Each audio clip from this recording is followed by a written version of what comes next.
Detik-detik penangkapan tersangka narkoba di Pamekasan, terdengar tembakan polisi.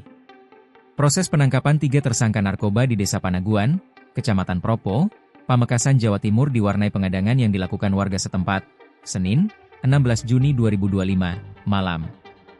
Puluhan warga berusaha mengganggu polisi saat menangkap tersangka berinisial S di rumahnya.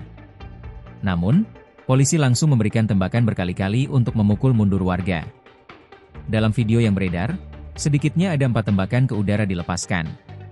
Ahmadi, 35, warga setempat membenarkan adanya pengadangan tersebut. Pengadangan semakin memanas saat tersangka sudah digiring dari dalam rumahnya menuju mobil polisi. Saat itu, beberapa kali tembakan ke atas dilakukan.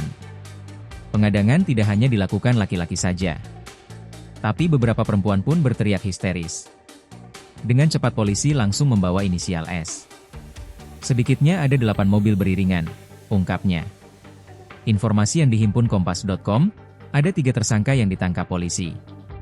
Mereka berinisial S, inisial U dan inisial A.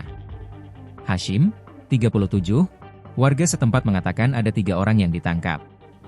Ada 3 orang, salah satunya namanya Salim, 2 lainnya saya tidak tahu, katanya. Dikatakan, jika sempat ada kericuhan antara polisi dan warga. Pihak keluarga salah satu orang yang ditangkap tidak terima. Sebelumnya menyebar beberapa video viral di sejumlah media sosial.